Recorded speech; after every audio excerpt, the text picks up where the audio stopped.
নমস্কার বন্ধুরা, সুবলয় রান্নাঘরে আপনাদের স্বাগত। আজ বানাবো আমি মটন। নিয়েছি এখানে দেড় কেজি থেকে একটু কম আছে। দিয়ে দিলাম পেঁয়াজ কুচি, দেবো ধনে গুঁড়ো, দিলাম হলুদ গুঁড়ো, জিরে গুঁড়ো 2 চামচ দিয়েছি, বড় চামচে 2 চামচ আদা রসুন বাটা, দিলাম লঙ্কা গুঁড়ো, দিলাম টক দই অল্প, দিয়ে দিলাম অল্প সর্ষের তেল, দেবো স্বাদ মতো লবণ, 2 চামচ লবণ দিলাম। মটনটাকে আধ ঘন্টা আমি এরকম করে ম্যারিনেট করে রাখবো, ভালো করে মাখিয়ে নেব।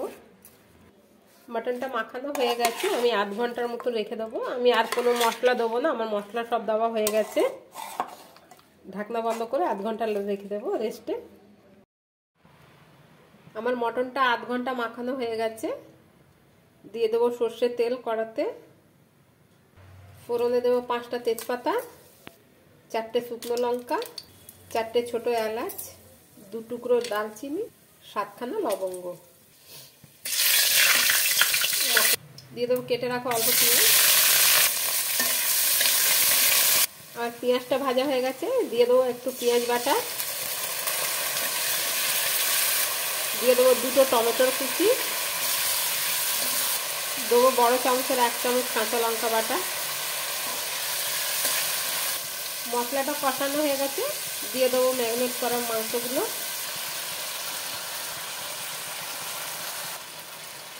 সব মটন দেওয়া হয়ে গেছে, ভালো করে আমাকে কষতে হবে।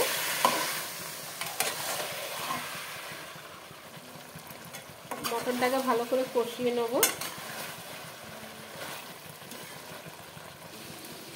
মটনটা ভালো করে কষানো হয়ে গেছে, পুরো তেল বেরিয়ে এসছে। দিয়ে দেবো গরম জল সেদ্ধ হওয়ার জন্য।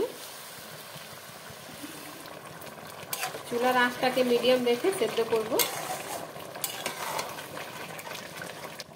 মটনটা সেদ্ধ হয়ে গেছে, দিয়ে দিলাম গরম মশলা। আমি অন্য একটা পাত্রে ঢেলে নেব। আমার মাটনের রেসিপিটা হয়ে গেছে বন্ধুরা। যদি আপনাদের আমার এই ভিডিওটা ভালো লেগে থাকে তাহলে লাইক, কমেন্ট, সাবস্ক্রাইব অবশ্যই করবেন। ধন্যবাদ।